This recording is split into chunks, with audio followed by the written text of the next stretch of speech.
the Minecraft last 2024 highlights reaction. Here's what happened in Minecraft Live 2024.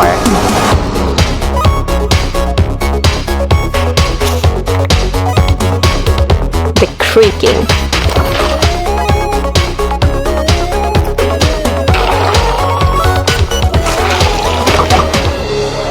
These more regular updates will replace the yearly summer update that you might be used to. Hardcore mode is your traditional Minecraft experience, except with one life to live. We added bundles to help people pack more into their inventory. Hey, someone left a map in all this XP! Maybe there is a monster! There's no monster! Who said that?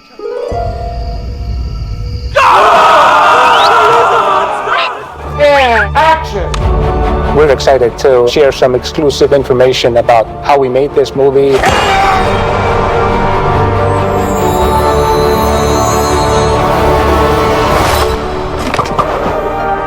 This is an experience where you're going to see, feel, and hear what it's like to be in Minecraft. So Jens and Anna will be the first to start playing. All right, have fun.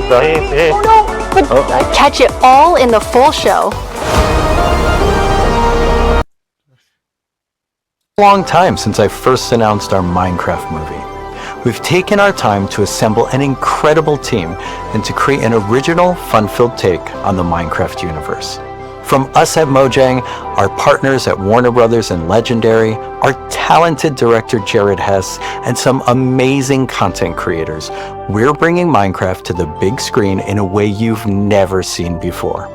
All with the goal of authentically capturing the spirit of Minecraft by working with people who play, love, and care about the game as much as you do. Let's hear from some fellow Minecrafters and take a closer look at how we made this film. Let's do it, and action! I'm Torve, Creative Director of Entertainment for Mojang. I'm Jared Hess, the director of a Minecraft movie. We're super excited to share some exclusive information about how we made this movie. Man, to be able to celebrate that fun, amazing, creative spirit that is Minecraft, it was just like a dream come true. We first started talking about making a movie, what is over a decade ago. We really wanted to honor the world. And then spending like 3 months in New Zealand on set, we've really enjoyed the journey. We thought a lot about what kind of movie to do, and we chose live action because it's not something that's been seen before on this scale. Creators have made such amazing stories and short films and content in the animation space, and it was like, oh, this is the chance for us doing a film to do something different. And also kind of wish fulfillment, because I've always wondered, like, what would happen if I would wake up inside the Minecraft world? Like, how would I survive, and would I survive at all? The idea of being human beings that are actually going into this cubic dimension of the overworld and how those characters are engaging in that space. And it just seemed like so much fun. Everything is cubic, like everything is blocks. We had just an absolutely amazing crew of talented artists. You know, our production designer, Grant Major, he was the production designer for the original Lord of the Rings trilogy. We also are working with Weta, and they all had their own personal relationship with the game. So when they started designing and drawing, it just really popped. What I like about what you did is that the choices you make, they support the story and the character. Part of that is because just like every Minecrafter, every player, they bring their own original story to what they're doing. It's very intentional that this movie is called a Minecraft movie as opposed to the Minecraft movie. We have an ensemble of characters, these unlikely misfits that get thrown into this adventure into the overworld. And we experience a lot of that through one of our characters named Henry, who's a young man going through a tough time in his life, and he literally has to create to survive. You know, I saw him on the page and I was like reading the script, like, oh wait, he's like, you know, a young kid hanging in his room, like building and making stuff. But that's what he is. He's like a maker and he's a creator. Such a big part of Minecraft has been the creator community and modding. So we thought that Henry, the Henry character, could represent basically the modder, the person who takes the vanilla game and tweaks it and adjusts it, and then he comes into the Minecraft world and he meets Steve, and Steve knows everything about vanilla Minecraft.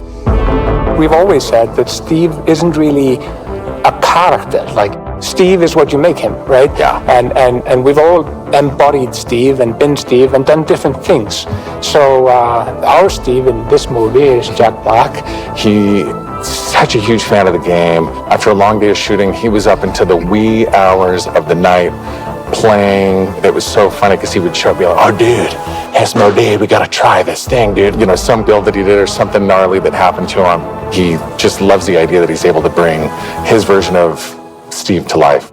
Play it from the top one more time. Figuring out crafting was super fun. When the game came out, there wasn't a recipe book, and people were like, wait, what happens if I put these things like that? When Garrett's character and these new characters come into the world, they don't know the recipes, they don't know what to do. The Jason Momoa character, Garrett, is a guy that was like a world championship video gamer in the late 1980s. And he kind of peaked then, but he's still stuck in the past. He's got a little bit of Arrested Development. He's holding on to that former glory. We want to show you that shows Henry and Garrett and Steve. Steve is kind of demonstrating his skills, and then Garrett tries to demonstrate his skills. Yeah, and Garrett's the noob.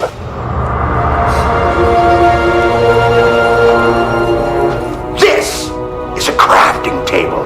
Here's how it works. You place these elements in different patterns, and you got yourself a sweet blade. You want to see a blade? I'll show you a blade. Yeah! Hammer.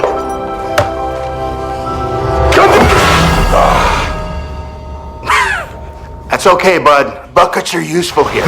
When we were designing crafting and talking about what should it look like, we basically started at the crafting table itself. We looked at the crafting table, we looked at the in-game texture, and it has this like super pixelated picture of like a hammer and a saw there on the side. So obviously that was built into the real world crafting table. So it got this hammer, and we figured we honored the 3x3 grid perfectly, and thought it would be cool and kind of fun and gratifying to just give it a massive whack and then have things appear. Remember when we were trying to figure out the size of the block that you break itself? Look, when Steve holds a block, it's like this big.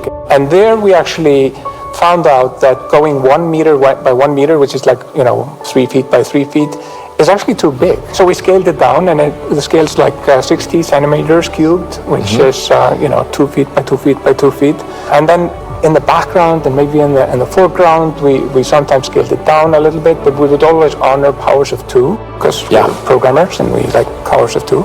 We had to honor what you experience in the game, but also make it work for human scale, for our different characters that are manipulating the environment and the world and throwing blocks, and make it be practical for that, but still feel natural and organic to what people experience in the game, and feel authentic in that way.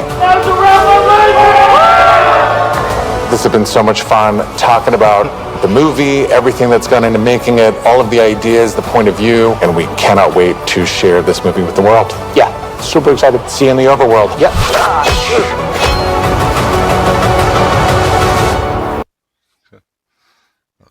Catch you guys in the next video.